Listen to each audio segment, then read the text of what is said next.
Welcome to Q&A practice. Let's start out with this colloquy practice. Ready? And we will start with the court. Here we go.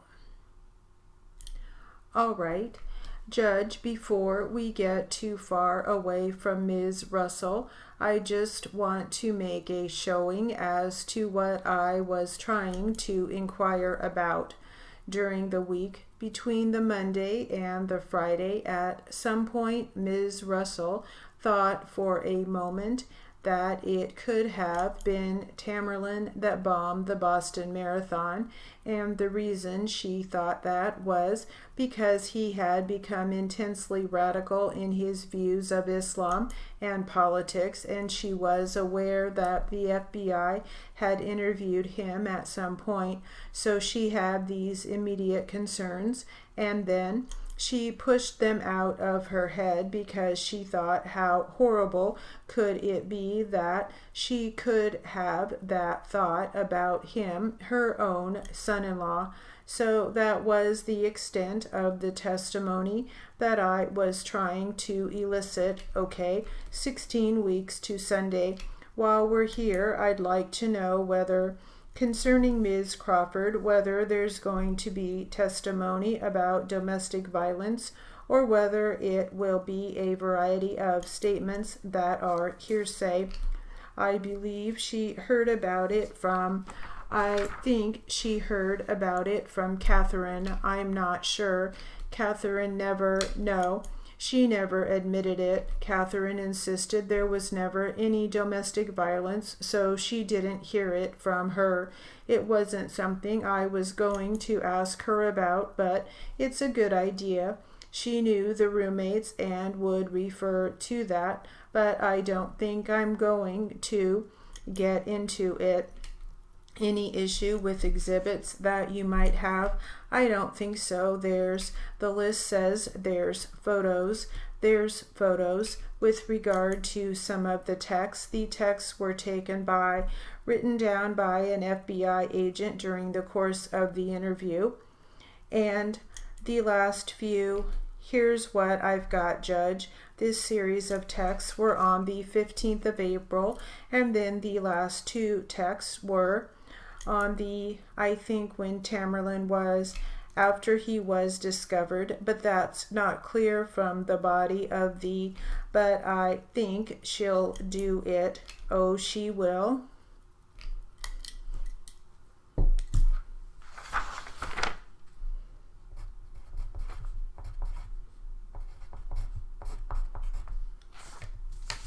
right, now we'll get to some practice from our transcript.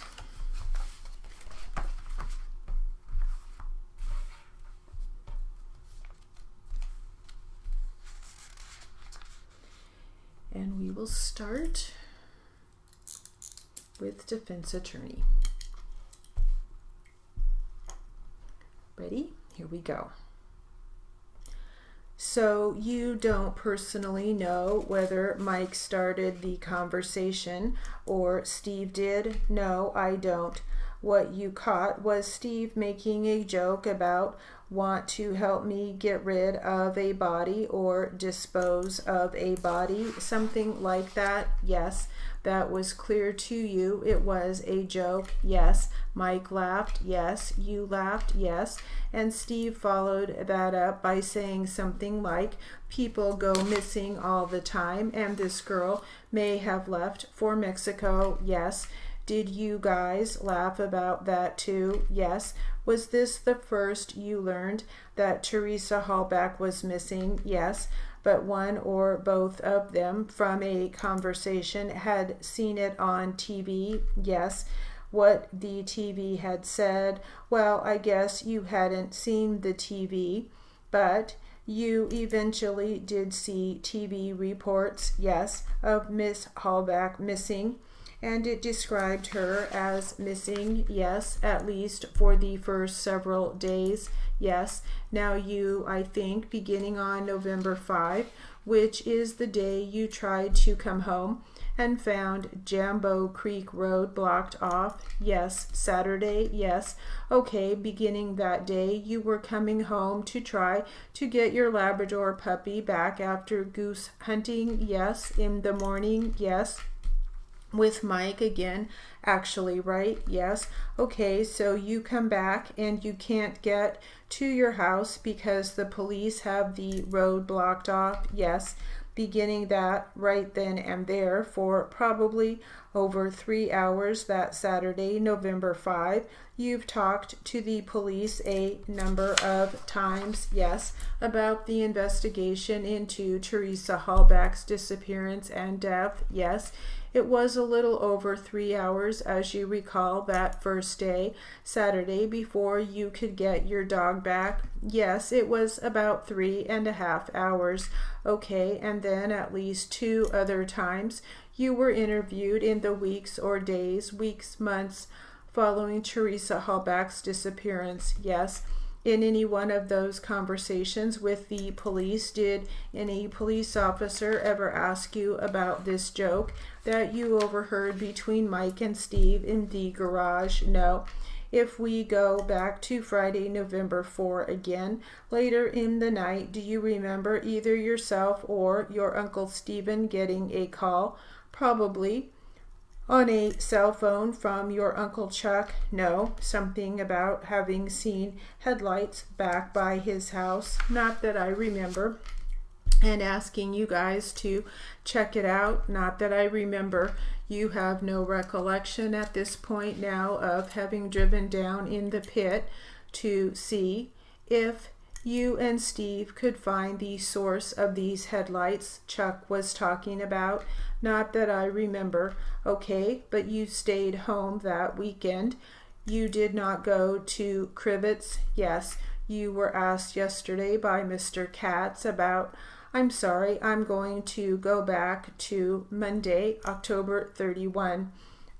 I'm hoping around a little bit, but we're back to Monday, October 31. You were asked whether you heard a telephone call come in from Teresa Halbach at about 11:45 in the morning. No.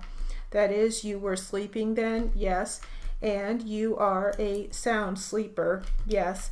The answering machine is in the living room? Yes. Which is sort of next to and west of your bedroom? Yes. But it's not in your room? No. That answering machine is the kind that, you have heard calls come in to the answering machine, I take it? Yes. Just not this one? No. When a call comes in and you don't answer and it goes to the answering machine, this is the kind of answering machine where you hear the caller leaving the message. Yes, it's like a speakerphone.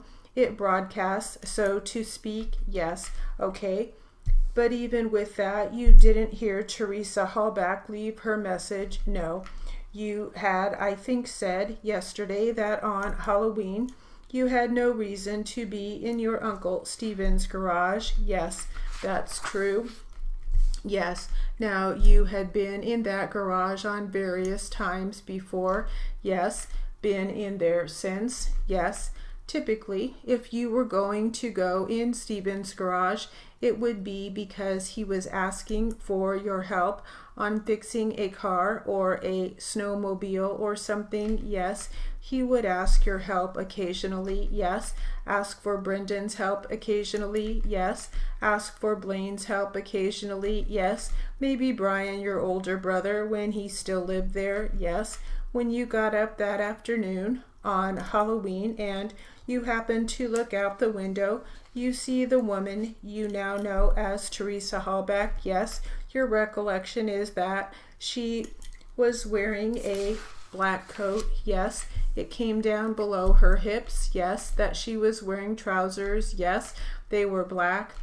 I do not know the color. It's been a while since then, but one of the times you talked to the police, specifically a Calumet County investigator named John Dietering, was back in February February 27 of 2006, coming up on a year ago. Yes, back then when you were talking to Investigator Detering, the events of Halloween 2005 were a little fresher in your mind. Yes.